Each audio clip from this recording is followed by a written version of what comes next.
उत्तर प्रदेश में भारी भरकम किस्म की उछलकूद जारी है भाजपा के आंगन में। दिल्ली से लखनऊ तक शटलिंग चल रही, शटलिंग।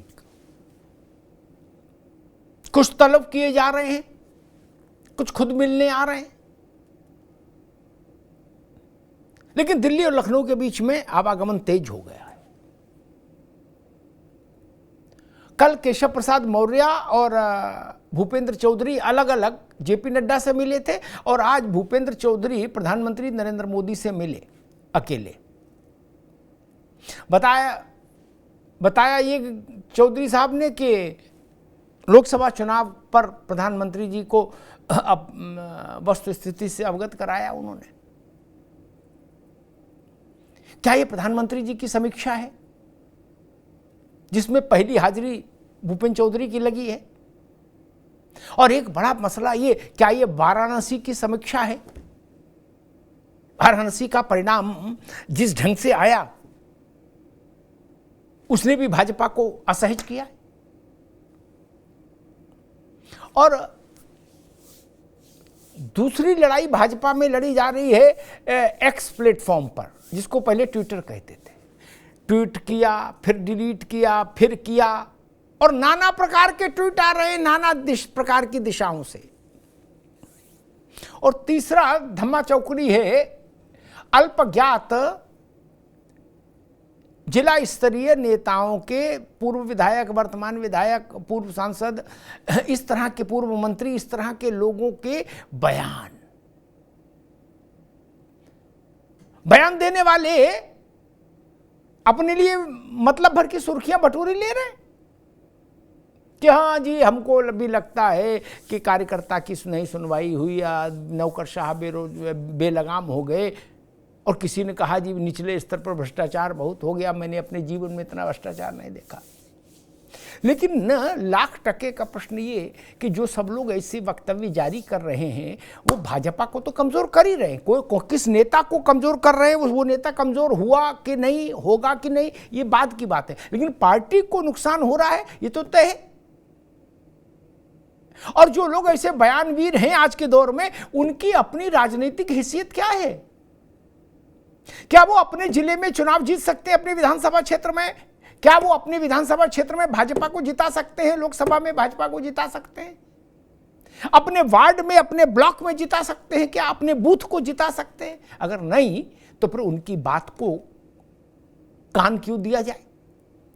बस उसका उतना ही नुकसान है और विपक्ष को उतना ही फायदा है कि विपक्ष के लिए ऐसे चटपटे बयान ऊर्जा का काम करते हैं। अखिलेश जी ने आज इसीलिए तंज किया कि सरकार में कमजोर है सरकार, आपस में सिर्फ फुटअव्वल है, मुख्यमंत्री की कुर्सी के लिए खींचातान हो रही है। ये सब बातें जो उन्होंने कही उसके लिए उनको ऊर्जा मिली भाजपा के इन छुटभइये बयानवीरों से, जिन्होंने पिछले एक हफ्ते में इस ढंग के कई दर्जन बयान जारी कर दिए। जहां माइक देखा वहीं फिसल गए। कहा जा रहा है कि केंद्रीय नेतृत्व ने इस बात पर भी नाराजगी जताई है कि बयानवीरों पर नियंत्रण क्यों नहीं रखा जा रहा। बयानवीर और एक्स वीर यानी ट्विटर पूर्व वाला जो हैंडल है उस पर जो वीरता दिखा रहे हैं, उन पर नियंत्रण क्यों नहीं और मर्यादा की लक्ष्मण रेखा का ध्यान क्यों नहीं रखा जा रहा। बार बार हर 6 महीने पर किसी धार्मिक अनुष्ठान की तरह भारतीय जनता पार्टी के आंगन में ये सुगबुगाहट, ये शगुफेबाजी शुरू हो जाती है कि लग रहा है योगी को हटा दिया जाएगा।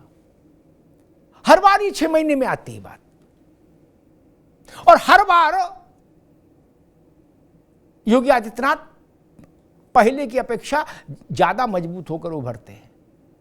अब ये संयोग है, प्रयोग है, मुझे नहीं पता, लेकिन ना 2017 मार्च जब से मुख्यमंत्री की शपथ ली योगी आदित्यनाथ ने, तब से लेकर आज तक देख लीजिए हर 6 माही पर कुछ ना कुछ ऐसे शगुफे आए जरूर कि नहीं। अब एक बार कोई दिल्ली से एक व्यक्ति आए उत्तर प्रदेश, तो भी ये शगुफा आसमान तक उछाला गया कि अब हो गया, बात हो गई, तय हो गया, अब योगी जी हटेंगे, अब ये चलाएंगे।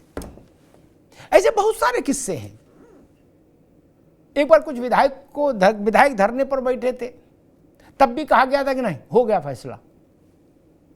फिर कहा गया कि 17 का कार्यकाल कट जाएगा, लेकिन 22 में योगी को मुख्यमंत्री नहीं बनाया जाएगा।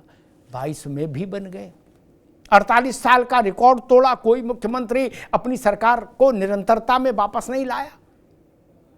तो अब 24 के चुनाव के बाद ऐसे ही तमाम विघ्न संतोषी तत्व एक साथ मिलकर उस राजनीतिक अनुष्ठान को फिर से करने की कोशिश कर रहे हैं, जो हर छमाही पर उत्तर प्रदेश में होता है कि योगी जा रहे हैं, योगी जा सकते हैं, और रिजल्ट हर बार इसका ठीक उल्टा आता है।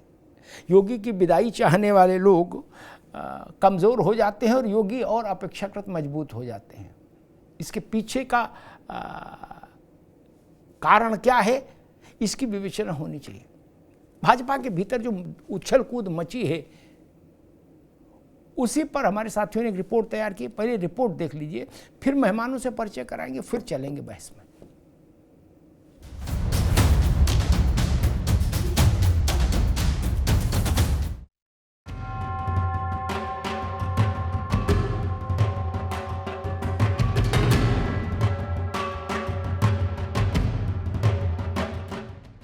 लोकसभा चुनाव के नतीजों के बाद से यूपी बीजेपी में मचा घमासान अभी थमा भी नहीं है कि एक नए तूफान ने दस्तक दे दी है।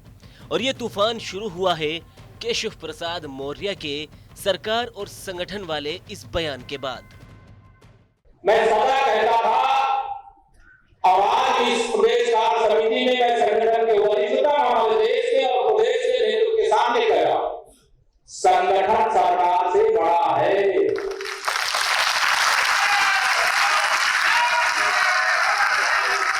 संगठन से बड़ा कोई नहीं होता है। बीते 48 घंटे में लखनऊ से लेकर दिल्ली तक के घटनाक्रम ने इस घमासान को तब और घनघोर कर दिया जब मंगलवार की शाम केशव प्रसाद मौर्य दिल्ली जा पहुंचे। तब सोशल मीडिया से लेकर सियासी गलियारों तक बीजेपी के दंगल पर हलचल दिखाई दी। इसी कड़ी में केशव प्रसाद मौर्य ने कार्यकर्ताओं के दर्द को अपना दर्द बताते हुए एक ट्वीट कर दिया। हालांकि आनन फानन में वो ट्वीट डिलीट भी कर दिया गया। सरकार बनाम संगठन वाले इस एपिसोड में अब 2 पार्ट दिखाई दे रहे हैं। धर्मपाल से लेकर संजय निषाद और रवि किशन तक सब केशव प्रसाद मौर्य का समर्थन करते दिखे। संगठन तो संगठन पूरे विश्व में सब लोगों को पता है, ये सबसे बड़ा संगठन है। 19 करोड़ के कार्यकर्ता हैं। उन्होंने बात सही कही, 19 करोड़ के कार्यकर्ता है और संगठन को ही लेके, संगठन से ही सरकार बनती है, तो इसको हम लोग प्रणाम करते हैं। वहीं बुधवार की सुबह सीएम योगी आदित्यनाथ ने उपचुनाव की बिसात बिछा दी। 10 सीटों के उपचुनाव के लिए स्पेशल 30 की टीम बना दी। हालांकि इस टीम में दोनों डिप्टी सीएम को जगह नहीं दी गई। वहीं प्रदेश अध्यक्ष भूपेंद्र चौधरी पीएम मोदी से मिले और करीब 1 घंटे की इस मुलाकात में लोकसभा चुनाव की हार पर चर्चा की गई। देखिए, मैं भी कार्यकर्ता हूं और कार्यकर्ताओं का सम्मान कहीं होता है। कार्यकर्ता आधारित पार्टी कोई है तो भाजपा है, तो कार्यकर्ताओं का सम्मान तो हम सभी करते हैं और संगठन और सरकार मिलकर के ही हम आगे बढ़ाते हैं। जो संगठन का काम है संगठन करता है, सरकार का काम है सरकार करती है। बीजेपी के इस अंदरूनी दंगल ने विपक्षी दलों को इन दरारों से झांकने का भरपूर मौका दे दिया है। अखिलेश यादव कह रहे हैं कि इनकी कुर्सी वाली लड़ाई में जनता परेशान है। लखनऊ में और सरकार में ये कमजोर पड़े हैं। हम सावधान करना चाहते उत्तर प्रदेश की जनता को भी कि भारतीय जनता पार्टी के लोग आपस में लड़कर के और कुर्सी की लड़ाई में पूरा एडमिनिस्ट्रेशन खत्म कर दिया है। नहीं, वो दर्द सिराथू वाला है। जो सिराथू में चुनाव हार गए थे केशव मौर्य जी, वो दर्द वो है। वो दर्द अभी तक उनके पीछे लगा है, चला आ रहा है। उसी दर्द से केशव मौर्य परेशान है और वो दर्द बड़ा दुखदायी दर्द है। वो उनके और मुख्यमंत्री जी के बीच का दर्द है। वो जनता समझ चुकी है और जनता उसका जवाब लगातार दे रही है। बहरहाल उधर उपचुनाव और इधर बीजेपी में आपसी तनाव, कुल मिलाकर सरकार बनाम संगठन के इस घमासान ने बीजेपी आलाकमान को भी परेशान कर दिया है। और इस दावपेच में सवाल यह है कि क्या यूपी में कुछ बड़ा होने वाला है। क्या यूपी में सच में कुछ बड़ा होने वाला है, या जैसा कि 2017 से लेके आज अभी तक का रिकॉर्ड है कि हर 6 महीने पर योगी जा रहे हैं, इसका अभियान चलाया जाता है, फिर वो 2, 4, 5, 10 दिन में टाइम फिस हो जाता है, या ये उसी की पुनरावृत्ति है। मेहमानों साहब का परिचय करा दें। दीपक सोनकर हैं, भारतीय जनता पार्टी के प्रवक्ता, दीपक सोनकर का स्वागत है। तारिक खान है, समाजवादी पार्टी के प्रवक्ता, तारिक खान जी का स्वागत है। प्रेम नारायण सिंह जी हैं, कांग्रेस के प्रवक्ता, प्रेम नारायण जी का स्वागत है। अरविंद सिंह जी हैं, राजनीतिक विश्लेषक, अरविंद जी का बहुत स्वागत। अरविंद जी, राजनीतिक लोगों के पास चलो, उससे पहले आपसे एक प्रश्न लूंगा। व्यक्तियों का नुकसान हो जाए नहीं हो जाए, किसको नुकसान हो किसको फायदा हो इस वर्चस्व की लड़ाइयों में, लेकिन एक बात तय होती है, पार्टी का नुकसान 100% हो जाता है। कोई जीते कोई हारे, लेकिन पार्टी का नुकसान 100% हो जाता है, चाहे जन्मपत्री में कैसे भी ग्रह बैठे हों। अरविंद सिंह जी, ये स्थिति भारतीय जनता पार्टी के आंगन में जो धमा चौकड़ी मची है, कबड्डी खेली जा रही है, इसको ऊपर वाले नहीं देख रहे। एक विज्ञापन आता, ऊपर वाला सब देख रहा है, क्या मुझे याद आ गया, यहां लग रहा नहीं देख रहा। राष्ट्रीय स्वयंसेवक संघ भी बड़ी पैनी निगाह रखता है, और कई बार तो इतनी ज्यादा निगाह रख देता है कि जिस पे निगाह रखता है वो कहता है अरे भाई थोड़ा तो खाली छोड़ो। वो सब लोग भी किस भाव मुद्रा में है अरविंद जी? देखिए अमिताभ जी, खबरें मनोरंजक हो सकती हैं कुछ लोगों के लिए, लेकिन खबरों के पीछे तथ्य कितना है और सच्चाई कितना है ये देखना होगा। और मैं आपको बताऊं कि इस देश में दशकों तक अटकलों की राजनीति चलती रही है और शिगुफा एक से एक छोड़े जाते रहे। और आपने देखा होगा यूपीए सरकार में जिसको मंत्री बनना होता था, उसके मंत्री बनने के पहले मंत्री बनने की सूचना मीडिया में पहुंच जाती थी और मीडिया घोषणा करता था, और बाद में मंत्री को आश्चर्य होता था, अच्छा मेरे को ये विभाग दिया जा रहा है। और इसको संजय बारू ने लिखा भी है, जो उस समय के तत्कालीन प्रधानमंत्री के सलाहकार हुआ करते थे, आपको विस्तृत पता है। मैं तो केवल इतना ही कहूंगा कि चाहे नरेंद्र मोदी जी का कोई विरोधी हो या उनका समर्थक हो, कम से कम एक चीज वो मानता है कि 2014 के बाद भारतीय जनता पार्टी के अंदर अटकलों के लिए कोई जगह नहीं है। भारतीय जनता पार्टी इस बात में सक्षम है कि जब जहां जो नेतृत्व रखना चाहे वो निर्णय ले सकती है। भारतीय जनता पार्टी ने 2014 के बाद आज तक एक भी ऐसा निर्णय नहीं लिया है जो अटकलें। अरविंद जी, ठीक मसला ये नहीं, ठीक है, नहीं मसला ये है ही नहीं। मसला ये, मैं आगे बढ़ूं लेकिन उससे पहले एक टिप्पणी करना जरूरी। मसला अरविंद भाई ये नहीं था, न मैं उस बहस में जा रहा कि वो क्षमता है कि नहीं है कोई भी फैसला करने का और करके लागू करा देने का, या फैसले का परिणाम सहन कर पाने की, बहुत सारी इफरमट है। मेरा विषय ये कि अल्पज्ञात मीडियोकर किस्म के कुछ भूतपूर्व कुछ वर्तमान नेता मैदान में उतारे गए। क्या इसका अटकल से कोई लेना देना नहीं? शिगुफा से कोई विधायक है, कोई हारा हुआ है, कोई जीता हुआ है, जो बोले तुमको भी बयान देना, बोले दे देंगे साहब, है बोले कहना 40 साल में हमने ऐसा भ्रष्टाचार नहीं देखा। अब ये जो चुटकुलेबाजी, ये अटकल नहीं है, न शिगुफा है, ये भाजपा के शरीर में व्याधि पैदा करने का उपक्रम है मित्र। अरविंद जी, इसका इस बात से क्या लेना देना कि मोदी जी क्या करेंगे, भागवत जी क्या करेंगे, और अटकल और भटकल, इसका कोई लेने देना नहीं। अमिताभ जी, आपकी बात सही है कि बयान उन्हीं को देना चाहिए जो एथराइज है, और जिस तरह के बयान दिए गए हैं भारतीय जनता पार्टी के लिए निश्चित रूप से चिंता का विषय है।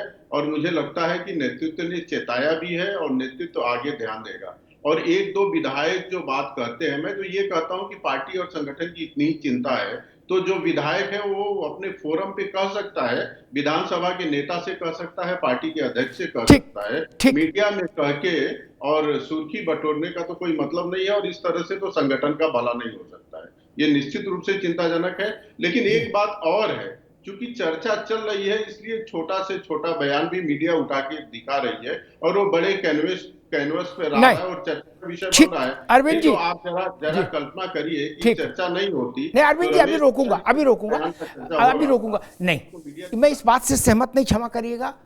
कांग्रेस में छोटे से छोटा प्रवक्ता, वक्ता, नेता, मोहल्ले लेवल का भी अगर ये कह दे राहुल गांधी के समय में कांग्रेस पार्टी डूब गई तो हम भी चलाएंगे वक्तव्य। तारिक खान की पार्टी में छोटे से छोटा आदमी मोहल्ला टोले का भी हो, युवजन सभा का भी हो, और वो कह दे अखिलेश यादव को समझ नहीं, तो चलेगा बयान? क्यों नहीं चलेगा? बयान क्या दिया जा रहा है ये देखो अरविंद जी। इस चक्कर में ना रहो भैया कि चल क्यों गया। मैं पूछ रहा हूं बोला क्यों? आप बोलोगे 40 साल में मैंने इतना बड़ा भ्रष्टाचार नहीं देखा, और आप पार्टी के पदाधिकारी हो, चलेगा नहीं? चलेगा ही चलेगा। चिंता भाजपा को करनी चाहिए कि ऐसे बयान ना दिए जाएं, और नहीं कर सकते चिंता तो फिर हरि अनंत हरि कथा अनंत, फिर तो ठीक है। तारिक खान साहब, आपको डबल बोनांजा मिल गया समाजवादी पार्टी को। एक तो लोकसभा का परिणाम उसके लिए चमत्कारिक परिणाम आया, स्वाभाविक है, और उसके बाद भाजपा में यह कबड्डी शुरू हो गई। इसका मजा लोकसभा चुनाव परिणाम से भी डबल है सपा के लिए। उसका जितना मजा था 37 सीट का वो अलग था, लेकिन ये मजा तो डबल ही डबल है। दिवाली मन रही है, चाहे जिसका बयान उठा लो और जय जयकार है। इसीलिए आज अखिलेश जी ने बहुत तीखा वक्तव्य जारी कर दिया। देखिए, ये बीजेपी का टोटल अपना मामला है, लेकिन एक बात समझिए, आपने अंग्रेजी में एक वर्ड सुना होगा, विसल ब्लोअर्स। विसल ब्लोअर्स उनको कहते हैं जो सीटी बजा के बताते हैं कि देखो खतरा आगे है।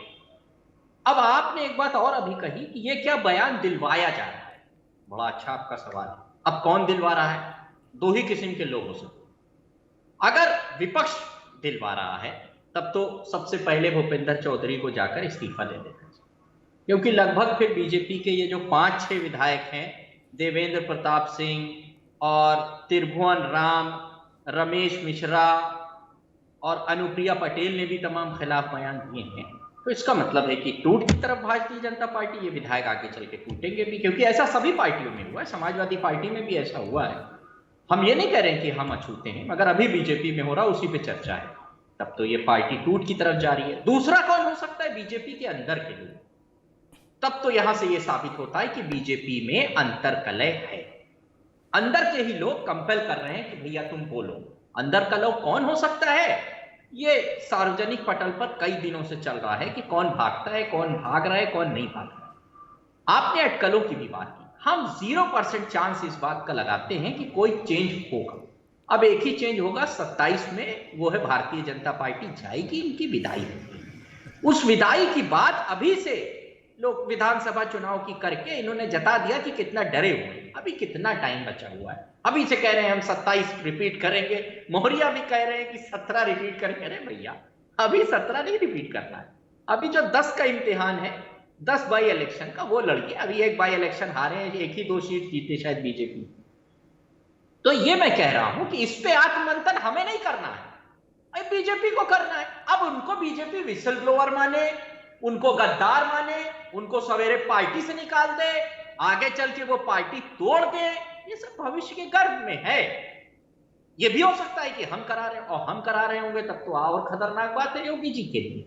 मुख्यमंत्री रहेंगे नहीं रहेंगे, इस पे कोई अटकलों का मामला नहीं है। और अभी राजनीतिक विश्लेषक साहब कह रहे थे कि अटकलों को विपरीत दिशा में घुमा देती है बीजेपी। क्या मतलब है? अटकलें लगाई जाती हैं, सब लोग हैं। अब हम लोग यहाँ क्या कर रहे हैं बैठ के? चर्चाओं में अटकलें ही तो लगाई जाती हैं। जैसे आप कहोगे ए होगा, हम कहेंगे बी होगा। भविष्य के गर्भ में क्या है? जैसे ठीक बात तारिक खान, बिल्कुल ठीक बात है। 2-3 सीटें जीतेंगे। ठीक है तारिक खान, अभी रुकना होगा। मैं प्रेम नारायण सिंह जी के पास चलूं, लेकिन एक बात कहूंगा कि मैं इस पूरे प्रसंग में, तारिक खान ने कहा कि 2 बातें हो सकती, या तो भाजपा के अंदर से ऐसे बयान दिलाए जा रहे हैं या ये सपा दिलवा रही। मैं इस बात को खारिज करता हूं, सपा की बयान दिलाने में कोई भूमिका नहीं, जहां तक मेरी समझ कहती है। ये अंदर का ही खेल इतना विचित्र है कि रोके नहीं रुक रहा। नमस्ते सदा वत्सले मातृभूमि सुबह हो रहा है, लेकिन बयान दोपहर होते होते बयान जारी हो जा रहा है। ये तो नहीं है ना। और बयान भी ऐसा जिसे ओढ़ने बिछाने में आपको मुश्किल आ जाएगी चुनाव में। प्रेम नारायण जी, अच्छा आप लोग भी सोच रहे होंगे गुरु बैठे ठाले माहौल बन गया, नहीं भाई? अब आप कह सकते हो कि हम नहीं कह रहे भ्रष्टाचार है, हम नहीं कह रहे फलानी है, फलानी चीज है, हम नहीं कह रहे ढिकानी चीज है। ये देखो मोती सिंह कह रहे हैं, चुल्लू सिंह कह रहे हैं, गुल्लू सिंह कह रहे हैं, रमेश कह रहे हैं, सुरेश कह रहे हैं, नहीं? अमिताभ जी, जी ये शुरू तो बहुत पहले से हो गया था। वो बात अलग है कि उबाल इतनी तेजी से आ रहा है कि अब वो चर्चा का विषय बन गया है। जैसे इनकी सरकार के मंत्री बताया करते थे कि अब तुम हमें देखो, हम तुमको आवास देंगे, शौचालय देंगे, उसको लोग हल्के में लेके निकल गए। फिर इनके मंत्री का स्टेटमेंट हुआ कि कहीं तुमको नौकरी चाहिए, चिंता मत करो, हमारे फला व्यक्ति से संपर्क कर लेना, ये बहुत जुगाड़ वाले आदमी हैं, ये तुमको सब जगह सेट कर देंगे, नौकरियां दिलवा देंगे। लोग उसको हल्के में लेते रहे, लोग समझते रहे मजाक चल रहा है। लेकिन दरअसल अमिताभ जी क्या होता है, जो पढ़े लिखे नौजवान हैं, जो युवा हैं, वो विज्ञान की तरफ जा सकते हैं, क्रिया प्रतिक्रिया का नियम होता है। अब आप कभी कभी कह देते हो कि आप पढ़े लिखे व्यक्ति नहीं है, आप ज्यादा पढ़ाई लिखाई पर गौर नहीं करते हैं, तो इस प्रकृति का भी नियम है कि जो आप बोएंगे वो काटेंगे। अब जब आप बोते रहे हो, जो आपके साथ बैठे उनको आप ट्रेनिंग देते रहे हो, किसको कैसे तोड़ना है, किसको किसका माहौल कैसे खराब करना है, किसके घर में दरार कैसे डालनी है, किसका माहौल कैसे खराब करना है। अब बंधु वो बैठे हैं फ्री। अब जब फ्री बैठा है तो क्या करेगा आदमी? अब इस समय आप उसको काम तो दे नहीं रहे हो, जब नहीं दे रहे हो तो वो भैया अपना ही काम बिगाड़ रहा है, और बंदर के हाथ में उस तरह दे के आप घूम रहे हो। तो अब समस्या वहीं से आकर के शुरू हो रही है। अब ये दिक्कत में है, लपेटे में लेके चले जा रहे हैं। अब दिक्कत नीचे से ऊपर तक सब जगह है। अमिताभ जी, बड़ी मैं इंटरेस्टिंग बात बताऊंगा आपको। डिबेट में आने के पहले मैं थोड़ा सा वही एक्स प्लेटफॉर्म पे था, जो अपने आप को विश्व की सबसे बड़ी पार्टी कहते, सबसे बड़ा संगठन कहते हैं, जो नेहरू जी की बराबरी करने के बाद प्रधानमंत्री जिस पार्टी की तीसरी बार सत्ता में बैठे, आप उनके एक्स अकाउंट पर जाकर के देखिए क्या डालते रहते हैं। वो कार्टून डालेंगे, बैल बुद्धि, बाल बुद्धि, जबकि पूरे देश को पता चल गया है कि बैल बुद्धि हो, बाल बुद्धि हो, मंद बुद्धि हो, तो सब आपके खाते में है। ठीक, प्रेमनाथ जी आते हैं, दोबारा आते हैं। अब तो नहीं, दीपक सोनकर जी, पुरानी बात कह रहा हूं, अब तो शायद नहीं है गांव में। वैसे 70-72 का जो भारत था, अरविंद जी आप भी सुन लो, बड़े काम की चीज है, उसमें टोना का अभ्यास महिलाएं कर लेती थी। कई बार टोना देने की क्रिया को सीख लेती थी। क्या अब टोने की एक एक्सपायरी डेट होती है कि भाई 1 महीने में एक को देना है, नहीं तो उसकी वो जो है टोने का एक्टिवेशन बंद हो जाएगा। अब नहीं मिला, कोई मान लो किसी से लड़ाई झगड़ा नहीं हुआ, तो वो अपने घर में टोना दे देती थी। क्या जेठ को, ससुर को, पति को। अरविंद जी सुन लो, ज्ञान की बात है। जब वो बीमार हो जाता था तो उससे कहती थी टोना दिया जाओ, झड़वा आओ जाके, हैं हमीन दिया था।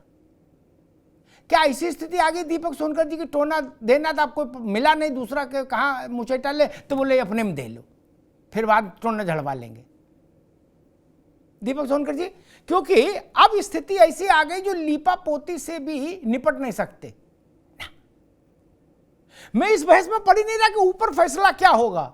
मैं इस बात को आज विषय लेके आया कि नीचे गंदगी क्यों है इस कदर। अगर फैसला नरेंद्र मोदी के स्तर पर होना है तो जौनपुर में दंगल क्यों लगाया जा रहा है? दीपक सोनकर। देखिए अमिताभ जी, आपने शुरुआत की चर्चाओं में ही ये बात कही थी कि जब 2017 में प्रथम बार मुख्यमंत्री उत्तर प्रदेश के योगी आदित्यनाथ जी बने, उसके लगातार 6 महीने के बाद फिर से ऐसी चर्चाएं सामने आना शुरू हो गई। 17 में भी आई, 17 के बीच में भी आई, 21-22 लगातार हर वर्ष लोग अलग अलग प्रकार की चर्चाएं मीडिया के माध्यम से या अन्य माध्यम से चर्चाएं लोगों के सामने आई। मगर अभी भी रिजल्ट क्या है? परिणाम क्या है। जिन्होंने उत्तर प्रदेश में बदलने का काम किया, आज वो फिर से दूसरी बार मुख्यमंत्री हुए। तो निश्चित रूप से भारतीय जनता पार्टी जो कोई भी निर्णय, जो आपने निर्णय की बात करी, वो निर्णय भी किसी एक व्यक्ति का निर्णय नहीं है, निर्णय भी सामूहिक है, प्रदेश की कार्यकारिणी का भी है, राष्ट्र की कार्यकारिणी का भी है। तो कोई निर्णय एक निर्णय पर तो है नहीं। और ये जो चर्चाएं हैं, अटकलें हैं, मैं एकदम साफ करना चाहता हूं इन बातों को बड़ी जिम्मेदारी के साथ अमिताभ जी। ये सब सपने, लोग अलग अलग चीजों की चर्चाएं लोग करते हैं, मगर जब परिणाम हो जाता है, किसी को मीडिया में बने रहने की आदत होती है, बहुत सारे लोगों को, विपक्ष को भी होती है। आदरणीय अखिलेश यादव जी को कुछ नहीं मिलता है तो वो ट्विटर पर लिख करके मीडिया में बने रहते हैं, राहुल गांधी जी को कुछ नहीं मिलता है तो वो ट्विटर पर लिख करके कुछ बने रहते हैं। तो ये सारी चीजें हैं। और बहुत बड़ी बात हमारे अभी तारिक भाई ने कही कि भारतीय जनता पार्टी बहुत जल्दी से तैयारी कर रही है, अभी कोई आवश्यकता नहीं है।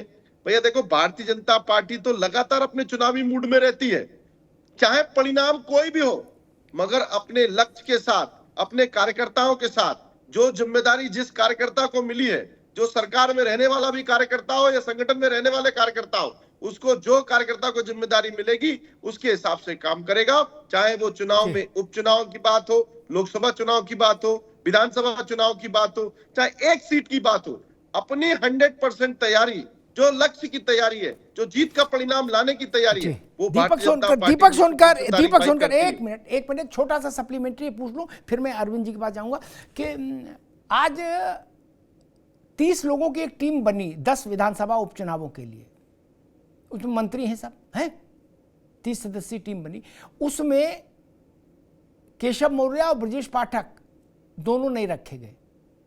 ये संयोग है, प्रयोग है, या यूं ही है? बोले ठीक है, हो गया। छोटी सी टिप्पणी, फिर मैं अरविंद जी के पास जाऊं।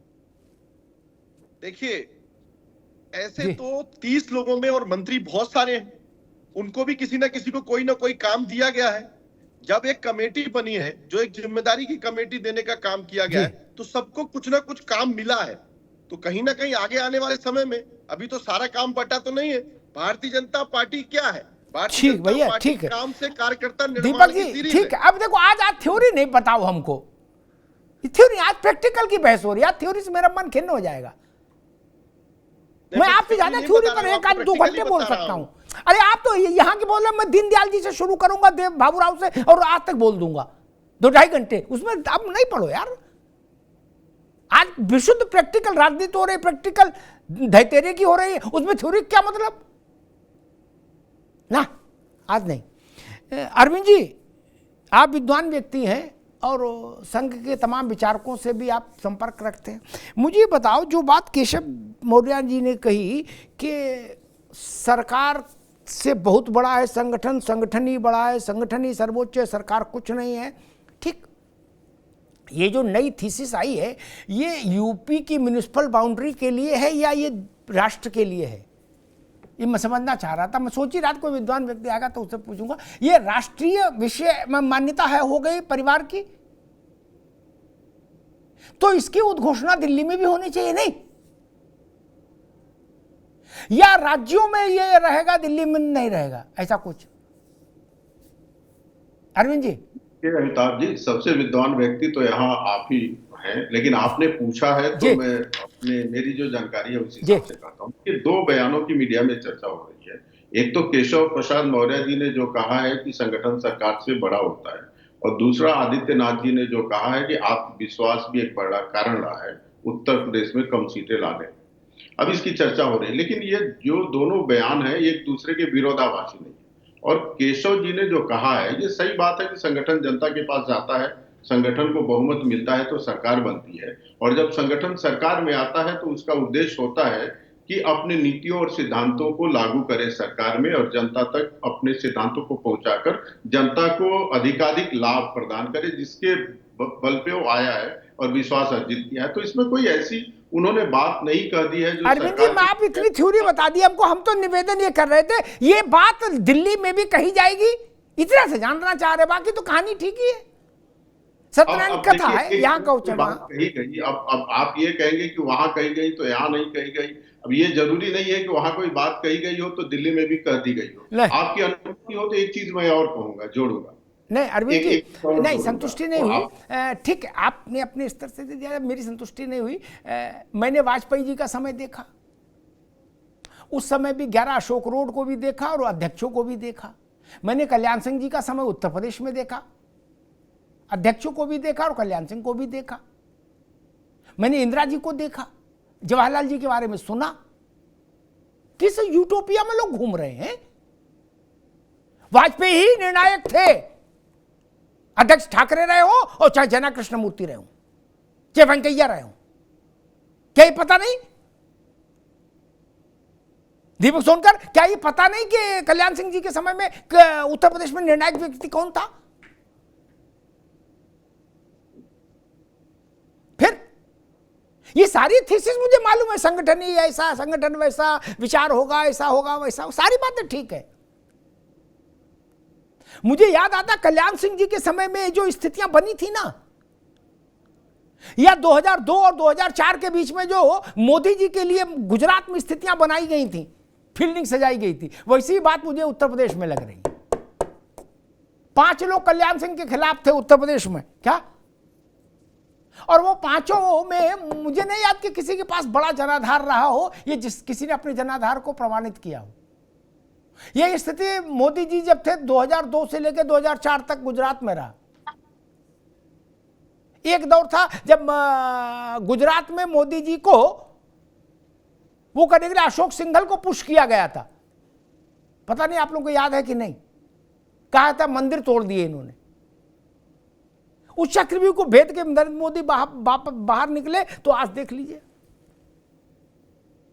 मसला तो है भाई साहब, इतना सरल नहीं। दीपक सोनकर जी, मैं वही समझना चाह रहा हूं कि ये बात बार बार कहने की जरूरत क्यों? हर 2 घंटे बाद ये बात, मान ली एक बात हो गई, क्या ईश्वर सर्वव्यापी है, हर 2 घंटे बाद ये बात क्यों कही जा रही है? नहीं, जैसे संगठन सर्वोपरि, ठीक है, लेकिन क्या आप इसको दिल्ली में बोल सकते हैं? दीपक सोनकर, देखिए अमिताभ जी, जी अब वही मैं चर्चा के साथ जोड़ूंगा जो अरविंद जी ने कहा कि कोई बात अगर यहाँ कही गई है तो वो दिल्ली में भी कही जाए। संगठन तो दिल्ली में भी है, संगठन प्रदेश में भी है, संगठन अन्य प्रदेशों में भी है। मैं मगर एक बात जरूर कहूंगा कि जब संगठन होता है, संगठन ही चुनाव लड़ता है, और संगठन चुनाव लड़के जो परिणाम आता है उसके साथ ही सरकार बनती है। सरकार अपने जनता के लिए काम करने के लिए, उनकी योजनाओं के लिए, अंतिम पायदान पर बैठे हुए व्यक्ति को सशक्त करने के लिए काम करती है। संगठन को कैसे मजबूत करें, उसकी कार्य पद्धति क्या है, उसके सिद्धांत क्या है, उसके लिए काम करती है। और जो भी सरकार में बनने वाले लोग हैं वो भी इसी संगठन से निकल करके ही बनते हैं। अभी भी जिन्होंने ये बात कही वो भी कभी संगठन के प्रदेश अध्यक्ष रहे हैं, और बहुत सारे ऐसे जो संगठन के प्रदेश उपाध्यक्ष जैसे लोग दोबारा सरकार में मंत्री हैं। तो इसी तरीके से संगठन और सरकार बराबर पैरेलल तरीके से करने का काम है ना। मगर हाँ, कहीं ना कहीं जो संगठन है उस संगठन के ही स्तर पर बनने वाली बात है, और संगठन के माध्यम से ही कोई सरकार बनने का काम करती है।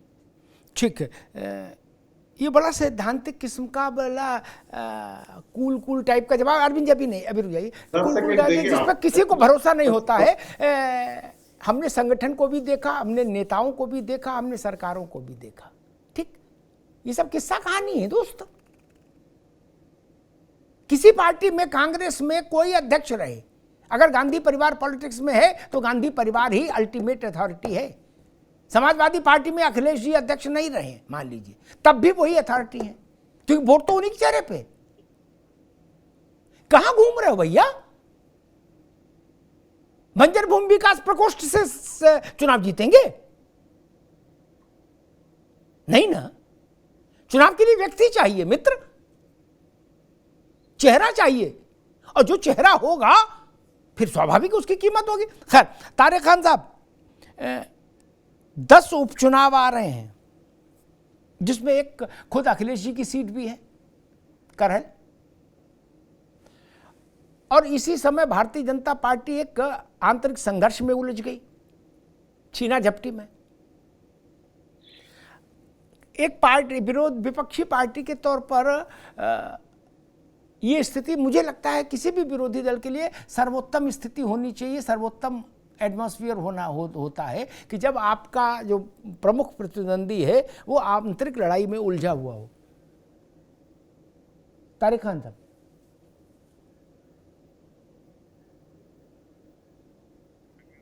भैया अनम्यूट कर लीजिए जी।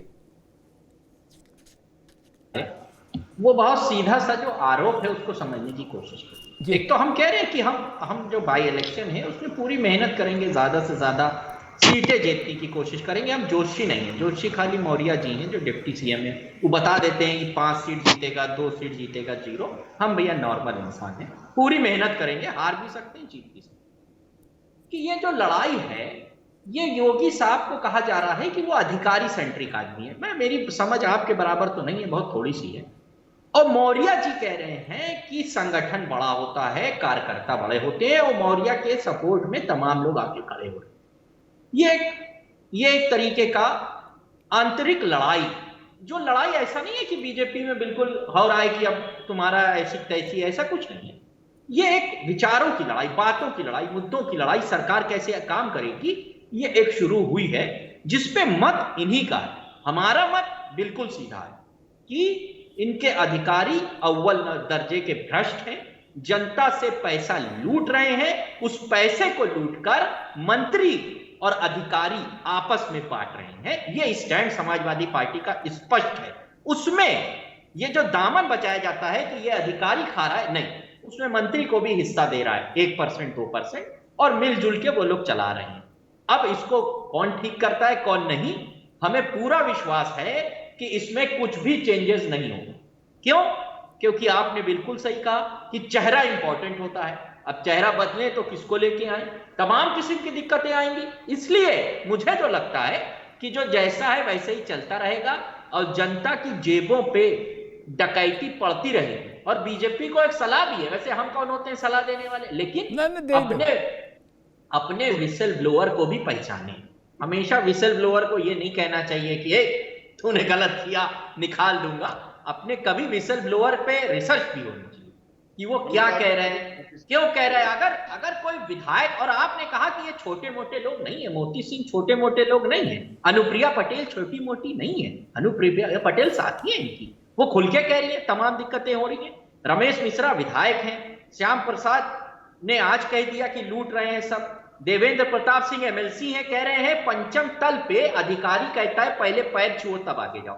आपको पंचम तल का बहुत तजुर्बा है, इसलिए मैं कह रहा हूं कि कौन अधिकारी किसका बैकवर्ड लोगों से कह रहा है, ये तो ठीक ठाकुर है, किससे कह रहा है कि हमें पैर छुओ तब जाओ भाई, ये ठीक है, बड़ा गंभीर आरोप है जी। ठीक है तारिक खान, अब 1 मिनट रुकना होगा।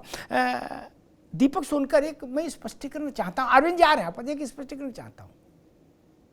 एक बात कॉमनली बार बार जो भी लोग इस अभियान में लगे हैं कि कुछ हो जाए संप्रदाय के जो लोग हैं भाजपा के भीतर के, आज बहस विपक्ष की नहीं, आज तो आप ही के भीतर का मसला ही है। जितने भी लोग कुछ हो जाए संप्रदाय के हैं आपकी पार्टी के भीतर में, वो सब लोग एक दूसरे के जी कार्यकर्ता का बड़ा अपमान है, जनप्रतिनिधियों की बात नहीं सुनी जा रही है और नौकरशाही बेलगाम हो गई।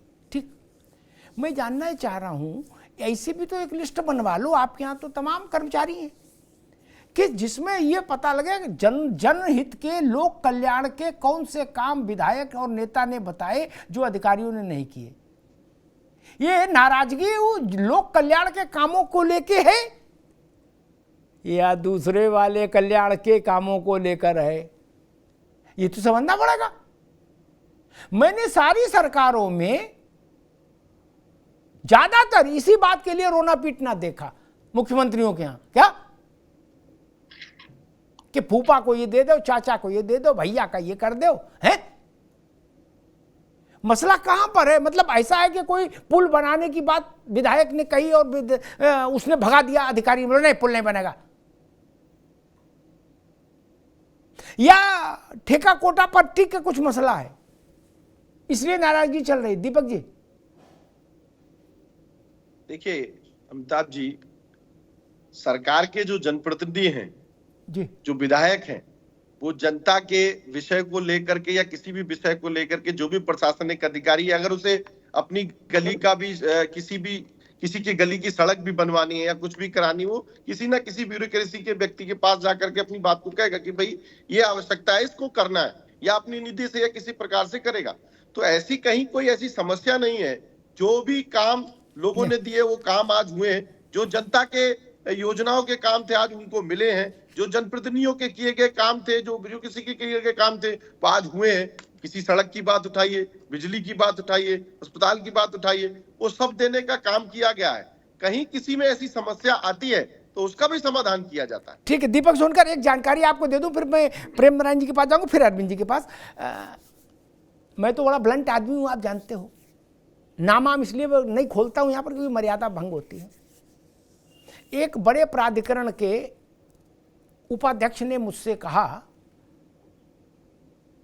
कि भाई साहब सारे विधायक और सांसद बड़ा दबाव बनाते थे। अरविंद जी आप भी सुन लो, सारी बातें सिद्धांत की चाशनी से ढकती नहीं है क्या? सिद्धांत की चादर इतनी बड़ी थोड़ी ना वास्तविकता को ढक ले। दीपक जी आप भी सुन लो और बताना भी पार्टी में क्या बोले, रोज बवाल और सब निजी काम, क्या FR बना दो, क्या कर दो, R जोन कर से फलाना जोन ढिकाना zone, land conversion, this that, क्या सड़क इधर नहीं इधर निकाल दो टाइप का। बोले मैंने एक नियम बना लिया कि सार्वजनिक हित का काम आओ करे तत्काल करेंगे, व्यक्तिगत हित के कामों के लिए बोले मैंने ये निवेदन करना शुरू कर दिया कि एक बार लखनऊ कहलवा दीजिए, क्या बोले उसके बाद मैं मुक्त हो गया, फिर कोई दबाव नहीं लाया।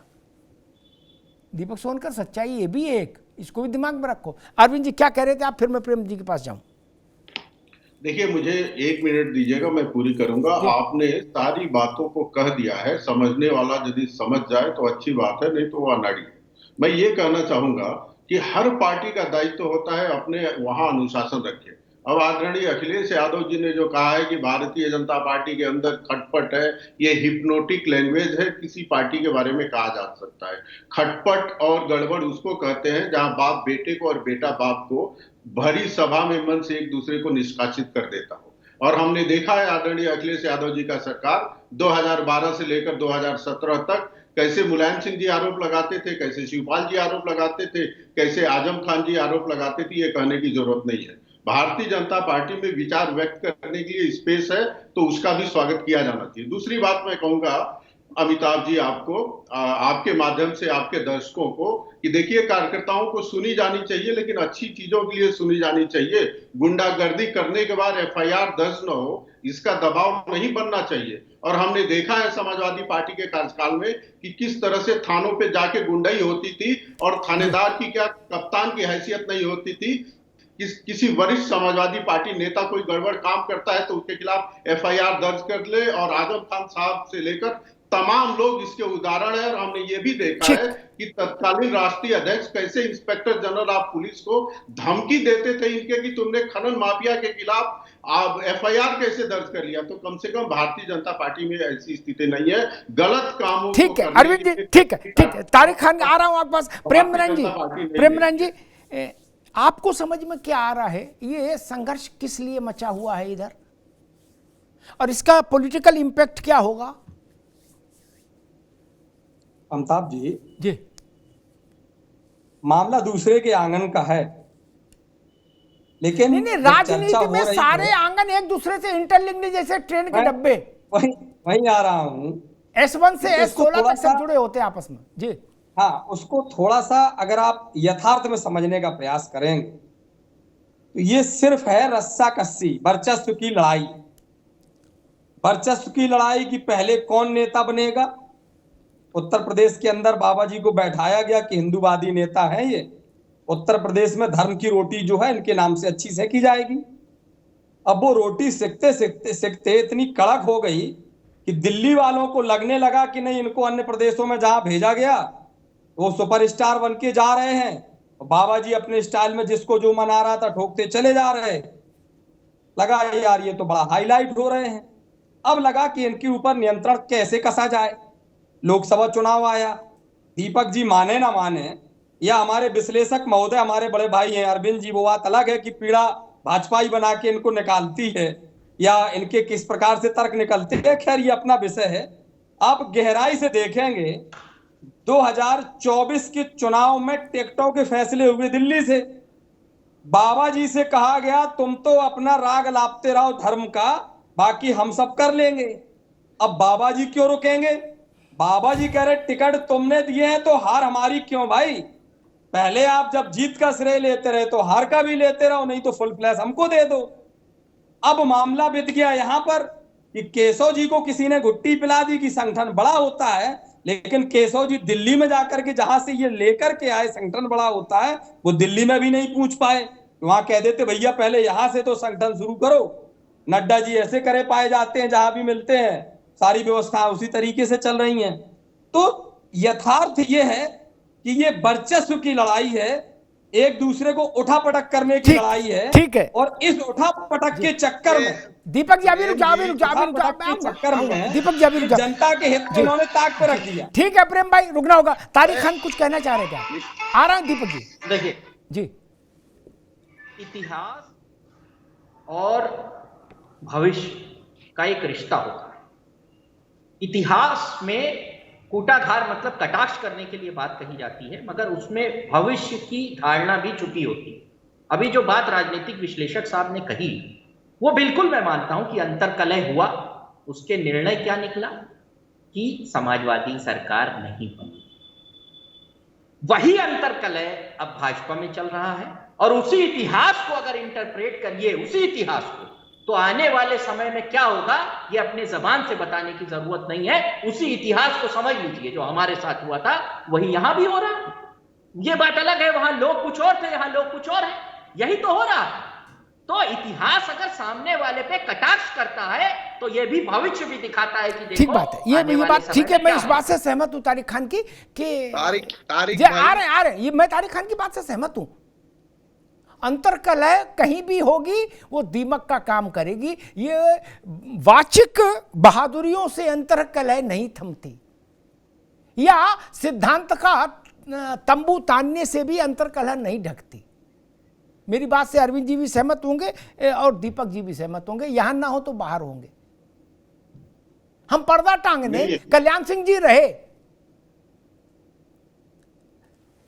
तब ऐसी बातें तब भी होती थी अरविंद जी, दीपक जी। नहीं, पूरी पार्टी राष्ट्रवाद और ऐसा और वैसा है, संघ चिंतन और ध्येय निष्ठा और बड़े बड़े कठिन कठिन शब्द हिंदी के बोले जाते थे क्या। लेकिन 5 लोगों के बीच में संघर्ष नहीं रुका कतई। अटल बिहारी वाजपेयी भी नहीं रोक पाए क्या। धैतेरे की मची रही यूपी में। उसका परिणाम हुआ कल्याण सिंह जी चले गए, और वो गए तो भाजपा के माथे से सिंदूर पुछ गया। जब कल्याण सिंह दोबारा आए हैं तभी भाजपा में चेतना आई है उत्तर प्रदेश में। दीपक सोनकर जी, वो सारे लोग जो कल्याण सिंह को बता रहे थे कि इनमें कुछ खासियत नहीं है, वो लोग रहे भाजपा में, और भाजपा आईसीयू में पहुंच गई उनके रहते हुए। सारे महान लोगों के, सिर्फ कल्याण सिंह नहीं थे। उत्तर प्रदेश में भाजपा आईसीयू में पहुंच गई थी। दीपक सोनकर, देखिए, मैं अपने प्रेम भाई की जानकारी का बड़ा अद्भुत हूं कि पता नहीं कहां से इस प्रकार की जानकारी लाए जो उन्होंने अभी बात बताई। दूसरा, तारिक भाई, विश्वास बहुत अच्छी चीज है, आत्मविश्वास भी बहुत अच्छी चीज है, मगर जनता का जो विश्वास चल रहा है, जो जनता ने मन बनाया है, अमिताभ जी, उत्तर प्रदेश के अंदर हर समाजवादी पार्टी की भी सरकार रही, बसपा की भी सरकार रही, मगर आज जनता उस विचार को देख करके तय करती है कि कौन कितनी मूलभूत सुविधाओं से किसने किसको जोड़ने का काम किया है। ये उत्तर प्रदेश की जनता ने इस बार तय कर लिया है कि निश्चित रूप से ये गुंडों की जो सरकार है वो आने वाली नहीं है। आप मुंगेरी लाल के हसीन सपने देखिए, अच्छी बात है, और आप 27 की तैयारी की बात कर रहे हैं, हम तो और आगे की भी तैयारी की बात करेंगे। दीपक जी एक बात बताओ, नहीं 27 और 29 छोड़ो, 2047 तक भी मत जाओ। मैं तो बड़ा छोटा आदमी, छोटी छोटी बात करो भैया। अभी 2-3 महीने के भीतर सुन लो, 1 मिनट, 10 बाई इलेक्शन होने हैं। यही टाइम आप लोगों को मिला था आपस में अखाड़े में उतरने पे, लंगोट बांध के बोले ना पहले आपस में फरे आएंगे। ये कहीं से बुद्धिमानी है? विद्वान आप बहुत हो, आपका विचार परिवार और ज्यादा विद्वान है क्या? फिर भी आपको समझ रहे हैं कि अभी शरीर में जान कम है, 33 सीट आई है कुल, अभी बीमार का हाल अच्छा नहीं है क्या? बोले नहीं हम तो अभी लड़के निपटेंगे, बोले 2 घंटे बाद लड़ रहे, ना हम अभी दंगल में जाएंगे क्या? ये तो सामान्य समझ वाले से भी पूछ लो कि जब इस पार्टी की कमजोर स्थिति हो और चुनाव सामने हो, 10 बाई इलेक्शन, तो नकली ही सही एकता दिखाओ। आपके विधायक वो दल बदलू थे, वो कहां से आए मैं उस बहस में नहीं पड़ रहा, उनको पार्टी में कौन लाया मैं ये भी बता सकता हूं, और वो कैसे आए ये भी बता सकता हूं। लेकिन वो टीवी पे आके बोल रहे हैं ना कि भ्रष्टाचार बहुत ज्यादा हो गया, तब बाई इलेक्शन में ये उनका बयान चलेगा नहीं दीपक सोनकर?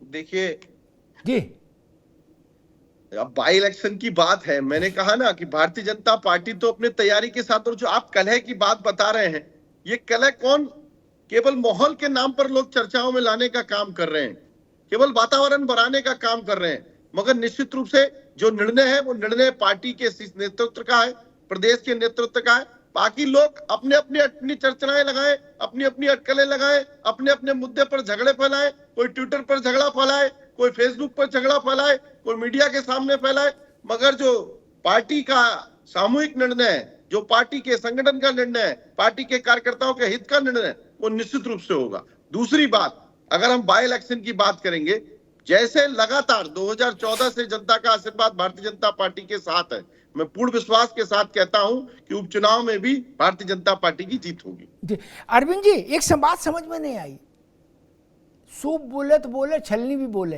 क्या संजय निषाद भी उतर आए क्या गमछा डाल के, बोले सरकार ठीक नहीं चल रही।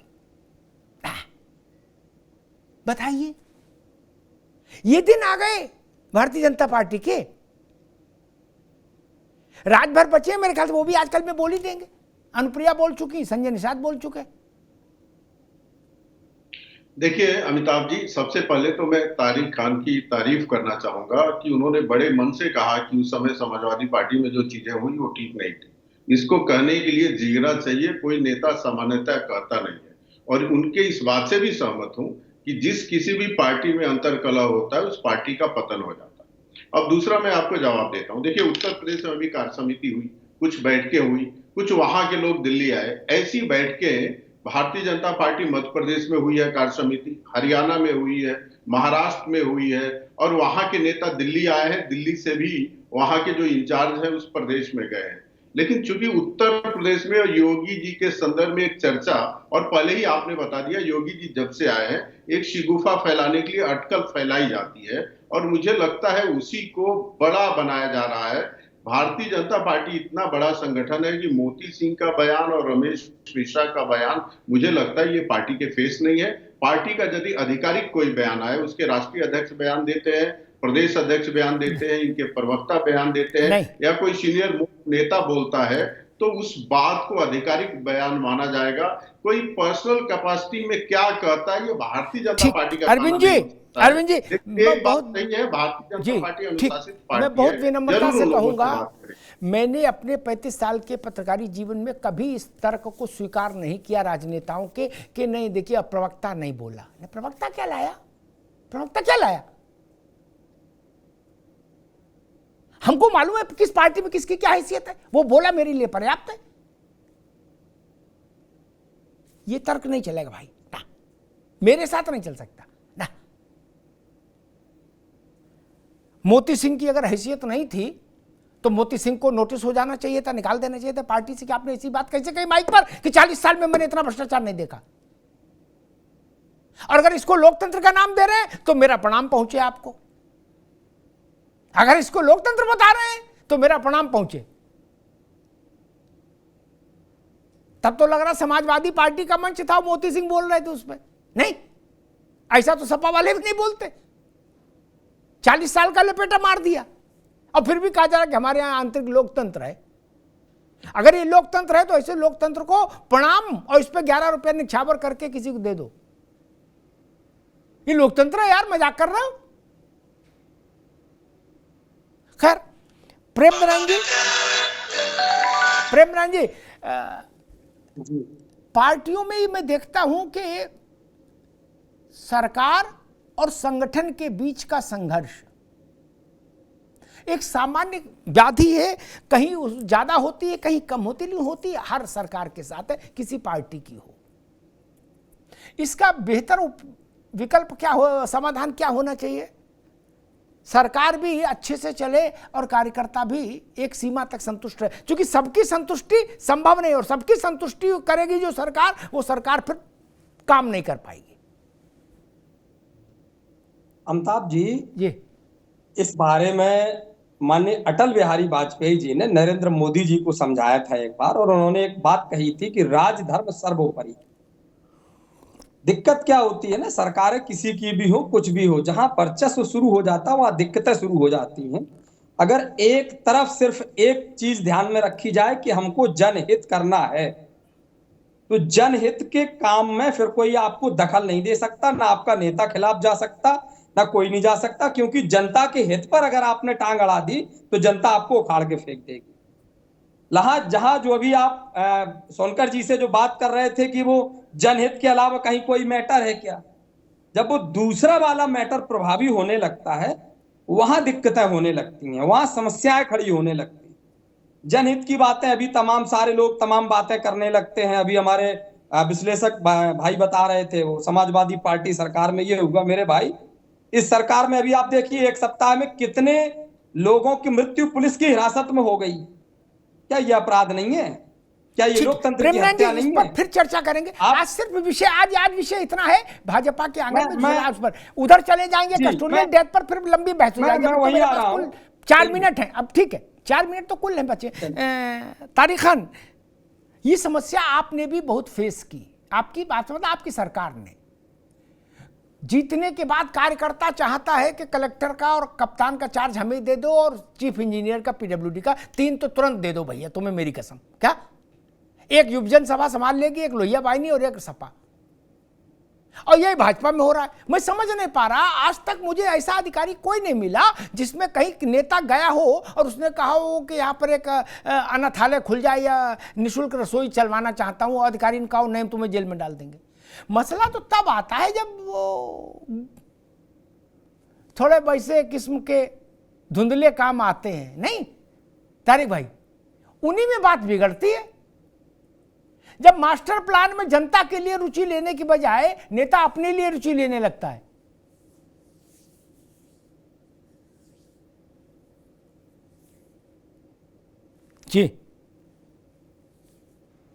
जी आवाज आ रही है? जी आ रही है भैया। ये समस्या तो रहती है, इसी समस्या का हल एक तरीके से जो अग्नि परीक्षा है, मुझे लगता है चीफ मिनिस्टर की, अखिलेश जी ने ऐसा नहीं है कि अग्नि परीक्षा नहीं दी, आपको एक एक चीज पता है कि किस टफ टाइम से गुजरना पड़ा है उनको, और उसी अग्नि परीक्षा देने के बाद आप समझ सकते हैं कि आदमी उभर के निकलता है। तो मैं इस चीज को पूर्णतः स्वीकार करता हूं कि यह सरकार और संगठन, और डिमांड भी है जो आपने कहा, मानता हूं इस बात को कि हाँ दे दो 4, ये डिमांड है, लेकिन उसका समन्वय बनाना भी जरूरी है, क्योंकि प्रदेश चलाने के लिए दोनों के समन्वय की जरूरत है। भारतीय जनता पार्टी, ऐसा प्रतीत होता है मौजूदा परिस्थितियों से कि वो समन्वय, जादुई समन्वय जो अखिलेश जी बनाने में कामयाब रहते थे, योगी साहब बनाने में कामयाब नहीं रहे। ठीक है दीपक सोनकर जी, भाजपा में समन्वय की बात नहीं हो रही, ऐसा नहीं बोला जा रहा कि संगठन और सरकार में समन्वय बढ़ाएंगे और मिलके काम करेंगे, सबका लक्ष्य एक है। बोला जा रहा है ये नीचा है, हम ऊपर हैं। क्या बोले? ये 5 फुट 2 इंच है, हम 6 फुट 12 इंच हैं। तो जहां ऊंचाई लंबाई नपने लगे तो वहां तो समझ में आ जाता कि भैया मनभेद हो गया, मतभेद नहीं। अब इसकी लीपा पोती चाहे जितनी करो, नहीं दीपक जी? देखिए अमिताभ जी, अभी हमारे आदरणीय बड़े भाई तारिक भाई ने समन्वय की बात करी। कितना समन्वय अखिलेश जी ने रखा सरकार में रहते हुए, जनता ने उनको उसका परिणाम दे दिया। मगर हाँ, एक बात जरूर है कि सरकार और संगठन का समन्वय निश्चित रूप से रखा जाता है, और मंत्रियों के साथ भी और सरकार के संगठनों के साथ भी कार्यकर्ता आपस में समन्वय रखने का प्रयास करते हैं, और कहीं ना कहीं अगर कोई विषय है तो उस पर भी समीक्षा की जाती है, सरकार की तरफ से भी और संगठन की तरफ से भी। मगर निश्चित रूप से ये बात बिल्कुल ठीक है कि भारतीय जनता पार्टी के कार्यकर्ता और किस तरीके से जुड़े हुए लोग जो आज संगठन के लिए समर्पित हैं, जो संगठन के लिए काम कर रहे हैं, वो सरकार में अलग रूप से काम कर रहे हैं। तो कहीं ना कहीं सरकार संगठन का समन्वय तो है ही, और भारतीय जनता पार्टी तो हमेशा से लगातार संगठन और सरकार के समन्वय की बात ही करती है, बड़े छोटे की बात है ही नहीं। बड़े ठीक है दीपक जी, ठीक है, जितनी समझ, ठीक है आगे बात, जितनी समझ दीपक सोनकर ने दिखाई, इतनी समझ भाजपा के बड़े नेता दिखाते तो ये चौराहे पर हांडी फूटती ही नहीं अरविंद भाई ना। दीपक सोनकर को ये समझ है कि इंची टेप लेके नपाई नहीं होनी चाहिए संगठन और सरकार की ऊंचाई की, बड़े नेताओं को नहीं है। ताल ठोके पड़े हैं, बोले ना नहीं मानेंगे। लेकिन मेरी अरविंद जी ठीक है, मेरा प्रश्न ये नहीं है कि वो लोग नहीं मान रहे, मेरा प्रश्न उन लोगों से है जो उनसे बड़े हैं, जिनके पास वो शक्ति है कि वो उनको मनवा सकते हैं, चुप करा सकते हैं, वो चुप क्यों नहीं हो रहे। मैं इस बात को खोजबीन में लगा हूं। मेरे लिए स्टोरी ये है, मोती सिंह ने क्या बोला और गुड्डू सिंह ने क्या बोला, रमेश ने क्या बोला, सुरेश ने क्या बोला, ये तो एक बार सुन लिया, समझ लिया कि भाई चकल्लस चल रही है भाजपा के मोहल्ले में। लेकिन इस चकल्लस को जो रोक सकते हैं वो रोक क्यों नहीं रहे, इसका उत्तर खोजेंगे तो कई परतें उधर जाएंगी सोनकर बाबू, कई परतें अनावृत हो जाएंगी, कई चेहरे अनावृत हो जाएंगे। आप सोच सकते हैं कि जो लोग बोल रहे हैं उनकी हैसियत कितनी है भारतीय जनता पार्टी में। क्या संगठन मंत्री बोले उनको और वो बात टाल सकते हैं? टालेंगे तो पार्टी से बाहर जाए, नहीं ना। मैं वो खोज रहा हूं कि उनको बोलने के लिए ऑक्सीजन कहां से मिल रही है, ऑक्सीजन खोज रहा हूं, कहीं से तो मिल रही है ऑक्सीजन। ये सेमी टाइप ऑफ बगावत है, अर्ध बगावत, क्या थोड़ा थोड़ा पिंचू होए जा रहा है। बोले अगर बड़ा डंडा आ जाएगा तो पीछे हट जाएंगे, जिंदाबाद करने लगेंगे, लेकिन करके देखो। मैं ये समझ नहीं पा रहा कि जिस पार्टी का शीर्ष नेतृत्व, शिखर नेतृत्व ऐसा हो, जिसके पास संघ का वैचारिक समर्थन हासिल हो, वहां ये स्थिति हो गई क्या कि 2017 में जिसको सपा बसपा से जो घूम के आया उसको लाके कौन लाया, कैसे लाया, वो उस बहस में नहीं पड़ता, विधायक बनाया गया है, वो भी ज्ञान दे रहा है कि भाजपा में क्या कमी है और कैसे चल रहा है, ऐसा नहीं चलेगा क्या। वो ईंट भट्टों का कारोबार करते हैं और दूसरे किस्म के कारोबार करते हैं, कुछ अच्छे कुछ बुरे, वो भी सब ज्ञान दे रहे हैं। लग रहा है एचपी शेषाद्री और कुप्सी सुदर्शन हो गए सब, नहीं बता रहे कहां चक्कर पड़े। और दूसरी बात मैं कहूंगा, ये जो एक रिटॉरिक है ना, बांसुरी सी बजाई जाती है कि जनहित के काम नहीं मानते अधिकारी। मेरा पत्रकार के नाते अनुभव है कि अगर मैंने कभी किसी की जेन्युइन सिफारिश की तो अधिकारी ने मानी। मैंने कहा भाई ये गरीब आदमी, इसको सताया जा रहा है, उसको राहत मिली। मैं ये मान ही नहीं सकता कि नेता लोग जनहित की बात करें और अधिकारी काट दे। ये गुस्सा किस बात का है, क्या बात नहीं मानी जा रही, ये भी तो बताओ आके बाबू। नहीं, ये कोई बोलता नहीं, मुस्कुरा के निकल जाता। मैं पूछता हूं क्या नहीं मानी, हाँ भैया आप छोड़ो, ये भी तो बताओ आगे, कान में बता दो। दीपक सोनकर, आप पार्किंग के ठेका क्यों मांगने गए थे, क्यों मांगने गए थे? आपसे मेरा मतलब आप नहीं, क्या अधिकारी ने बात नहीं मानी, बोले जनहित के कामों में अलंगा लगा रहे हैं अधिकारी, ये नहीं चलेगा, आपको पार्किंग का ठेका दे दे। बोले सब ठीक है। बोले हमारे साले को पार्किंग का ठेका नहीं दिया। मैं इसे 10 उदाहरण बता दूंगा, 10 नाम पता समेत मित्र। मैंने तो एक उदाहरण रखी दिया बिना नाम के। 5 विधायक, 1 सांसद कपार पर चढ़े प्राधिकरण के मुखिया ने अपने बचाव का अद्भुत रास्ता खोज लिया कि योगी जी की आंख कहला दो चीफ मिनिस्टर ऑफिस से, उससे पहले नहीं। बाकी जनहित के काम हो तो ले आइए। अब जनहित तो है ही नहीं। तब योगी जी के खिलाफ जो माहौल बनाया गया ना, उसमें इस चीज की बड़ी भूमिका। ऐसे सारे तत्व एकजुट हो गए, मुझे लग रहा है क्या, जो फाइल के ऊपर लिखते हैं जनहित ऊपर और फाइल के अंदर कागज रखते हैं दूसरा, ऊपर लिख के ले आते हैं लोकहित जनहित, और कागज है दूसरा, वहां भी समस्या पैदा होती है। वरना इतना नासमझ कौन नौकरशाह है जो रूलिंग पार्टी के सांसद को, विधायक को जनहित के काम के लिए मना कर दे? मुझे नहीं लगता इतना सिरफिरा नौकरशाह कोई है ना। सारी लड़ाई इस बात की होती है कि जो नहीं होने वाला काम है वो कर दो। सारी लड़ाई इसी बात की है, लेकिन इसको स्वीकारेगा कोई नहीं।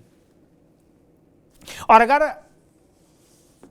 संगठन सरकार से बड़ा है, ठीक बात है, कहा जाता संगठन ही चुनाव लड़ाता है, ठीक बात है, लेकिन मैं मानता हूं सरकार का जन्म जनता के जनादेश से होता है, संगठन के जनादेश से नहीं।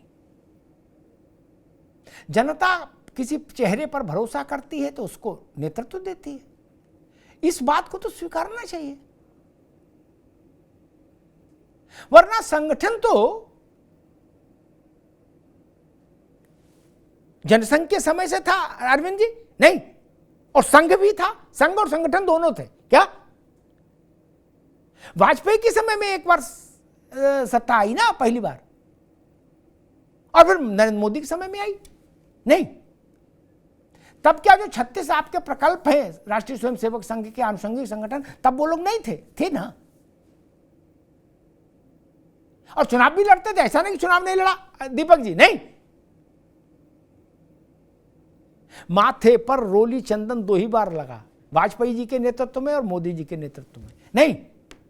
और भाजपा के माथे पर 2 ही बार चंदन उत्तर प्रदेश में लगा। बड़ी बात कह के जा रहा हूं दीपक जी। बाकी लोग इंटरमीडिएटरी मुख्यमंत्री रहे मध्यकाल में, बिना चुनाव में गए। चुनाव से भाजपा को सरकार में 2 ही लोग लाए अब तक के पूरे इतिहास में, जनसंघ से लेके आज तक, कल्याण सिंह और योगी आदित्यनाथ। तीसरा कोई लाया होता उसका नाम गूगल देख लो, बताओ नाम, नहीं ना। तब भी नहीं जब दीनदयाल जी वहीं थे, उत्तर प्रदेश से ही थे। तब भी नहीं जब भाऊराव देवरस वहीं थे। तब भी नहीं जब रज्जू भैया, अशोक सिंघल, अटल बिहारी वाजपेयी, ऐसे तमाम लोग नर्सरी से निकले भाऊराव की, उसे उत्तर प्रदेश में।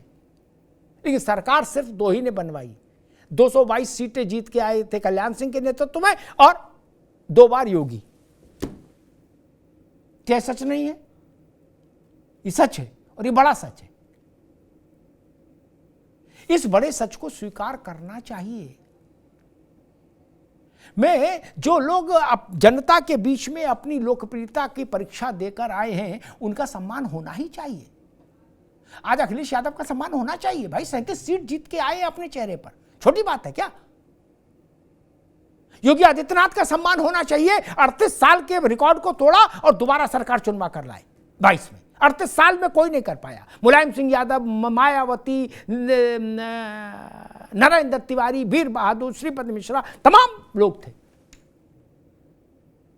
नरेंद्र मोदी का सम्मान होना चाहिए भारत की राजनीति में। सीटें कम ज्यादा छोड़ दीजिए, तीसरी बार जनता ने उनको मैंडेट दिया कि नहीं दिया? मुझे वही लोग समझ में आते हैं जो परिणाम दे पाए। परिणाम न देने वाले लोग जो दाएं बाएं से